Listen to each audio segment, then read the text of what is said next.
कृपया वीडियो में नए हैं तो वीडियो को लाइक एंड सब्सक्राइब करें। संजय कहते हैं, महाराज, धर्मराज के मुख से यह प्रेमपूर्ण वचन सुनकर यदुकुल को आनंदित करने वाले धर्मात्मा गोविंद अर्जुन से कुछ कहने लगे। अर्जुन ने श्रीकृष्ण के कहने से युधिष्ठिर के प्रति जो तिरस्कारपूर्ण वचन बोले थे, इसके कारण वे मन ही मन ऐसे उदास हो गए थे मानो कोई पाप कर बैठे हों। उनकी यह अवस्था देख भगवान श्रीकृष्ण हंसते बोले, पार्थ, तुम तो राजा के प्रति केवल तू कह देने मात्र से ही इस प्रकार शोक में डूब गए हो।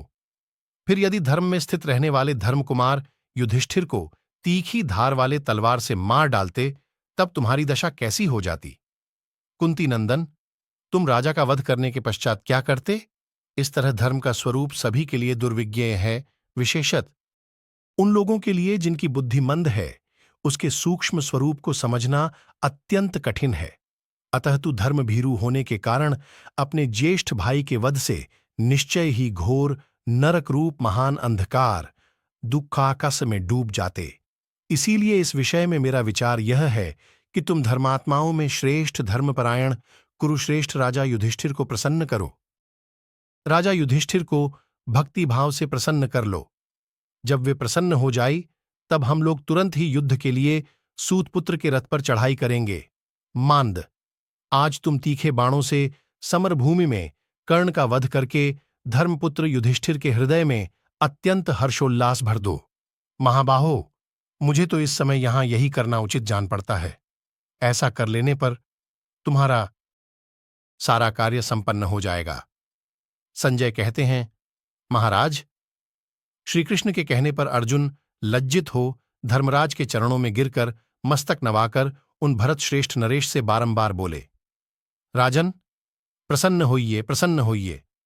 मैंने धर्म पालन की इच्छा से भयभीत होकर जो अनुचित वचन कहा है, उसके लिए क्षमा कीजिए। भरत श्रेष्ठ, धर्मराज युधिष्ठिर ने शत्रुसूदन भाई धनंजय को अपने चरणों पर गिरकर रोते देख बड़े स्नेह से उठाकर हृदय से लगा लिया।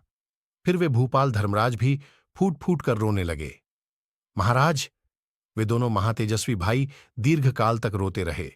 इससे उनके मन की मैल धुल गई और वे दोनों भाई परस्पर प्रेम से भर गए।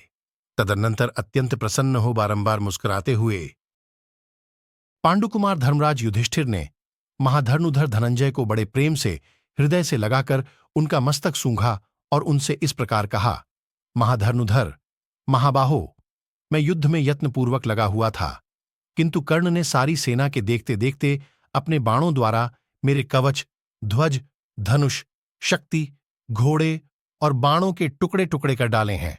फाल्गुन, रणभूमि मैं उसके इस कर्म को देख और समझकर मैं दूपाख से पीड़ित हो रहा हूं। मुझे अपना जीवन प्रिय नहीं रह गया है। यदि आज युद्ध स्थल में तुम वीर कर्ण का वध नहीं करोगे, तो मैं अपने प्राणों का ही परित्याग कर दूंगा। फिर मेरे जीवन का प्रयोजन ही क्या है। संजय कहते हैं, भरत श्रेष्ठ, युधिष्ठिर के ऐसा कहने पर अर्जुन ने उत्तर दिया, राजन, नरश्रेष्ठ महीपाल, मैं आपसे सत्य की, आपके कृपापूर्ण प्रसाद की, भीमसेन की तथा नकुल और सहदेव की शपथ खाकर सत्य के द्वारा अपने धनुष को छूकर कहता हूं कि आज समर में या तो कर्ण को मार डालूंगा या स्वयं ही मारा जाकर पृथ्वी पर गिर जाऊंगा। राजा युधिष्ठिर से ऐसा कहकर अर्जुन भगवान श्रीकृष्ण से बोले, श्रीकृष्ण, आज रणभूमि में मैं कर्ण का वध करूंगा, इसमें संशय नहीं है। आपका कल्याण हो, आपकी बुद्धि से ही उस दुरात्मा का वध होगा। नृपश्रेष्ठ, उनके ऐसा कहने पर श्रीकृष्ण ने अर्जुन से कहा, भरत श्रेष्ठ, तुम महाबली कर्ण का वध करने में समर्थ हो। सत्पुरुषों में श्रेष्ठ महारथी वीर, मेरे मन में भी सदा यही इच्छा बनी रहती है कि तुम रणभूमि में कर्ण को किसी तरह मार डालो। फिर बुद्धिमान भगवान माधव ने धर्मनंदन युधिष्ठिर से इस प्रकार कहा, महाराज, आप अर्जुन को सांत्वना और दुरात्मा कर्ण के वध के लिए आज्ञा प्रदान करें। पांडुनंदन, राजन, आप कर्ण के बाणों से बहुत पीड़ित हो गए हैं, यह सुनकर मैं और ये अर्जुन दोनों आपका समाचार जानने के लिए यहां आए थे। निष्पाप नरेश, सौभाग्य की बात है कि कर्ण के द्वारा न तो आप मारे गए और न पकड़े ही गए। अब आप अर्जुन को सांत्वना दें और उन्हें विजय के लिए आशीर्वाद प्रदान करें। युधिष्ठिर बोले, कुंती नंदन, वीभत्सो, आओ, आओ, पांडुकुमार, मेरे हृदय से लग जाओ। तुमने तो मेरे प्रति कहने योग्य और हित की ही बात कही है, तथा मैंने उसके लिए क्षमा भी कर दी। धनंजय, मैं तुम्हें आज्ञा देता हूं, कर्ण का वध करो। पाठ, मैंने जो तुमसे कठोर वचन कहा है, उसके लिए खेद न करना। संजय कहते हैं, माननीय नरेश। तब धनंजय ने मस्तक झुकाकर प्रणाम किया और दोनों हाथों से बड़े भाई के पैर पकड़ लिए। तत्पश्चात राजा ने मन ही मन पीड़ा का अनुभव करने वाले अर्जुन को उठाकर छाती से लगा लिया और उनका मस्तक सूंघकर पुनः उनसे इस प्रकार कहा, महाबाहु धनंजय, तुमने मेरा बड़ा सम्मान किया है। अथ तुम्हारी महिमा बढ़े और तुम्हें पुण्य सनातन विजय प्राप्त हो। अर्जुन बोले, महाराज, आज मैं अपने बल का घमंड रखने वाले उस पापाचारी राधापुत्र कर्ण को रणभूमि में पाकर उसके सगे संबंधियों सहित मृत्यु के समीप भेज दूंगा। राजन, जिसने धनुष को दृढ़तापूर्वक खींचकर अपने बाणों द्वारा आपको पीड़ित किया है, वह कर्ण आज अपने उस पापकर्म का अत्यंत भयंकर फल पाएगा। भूपाल, आज मैं कर्ण को मारकर ही आपका दर्शन करूंगा और युद्ध स्थल से आपका अभिनंदन करने के लिए आऊंगा। यह मैं आपसे सत्य कहता हूं। पृथ्वीपते, आज मैं कर्ण को मारे बिना सम्राघंड से नहीं लौटूंगा। इस सत्य के द्वारा मैं आपके दोनों चरण छूता हूं।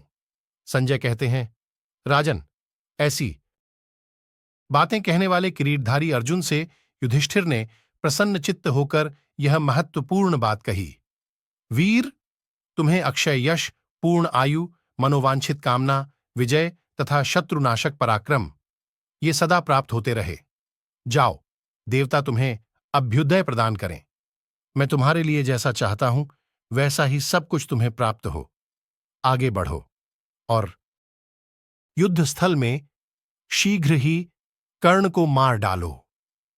ठीक उसी तरह जैसे देवराज इंद्र ने अपने ही ऐश्वर्य की वृद्धि के लिए वृत्रासुर का नाश किया था। महाभारत की ऐसी कई रोचक कहानियां हैं जो हम आपको बताते रहेंगे।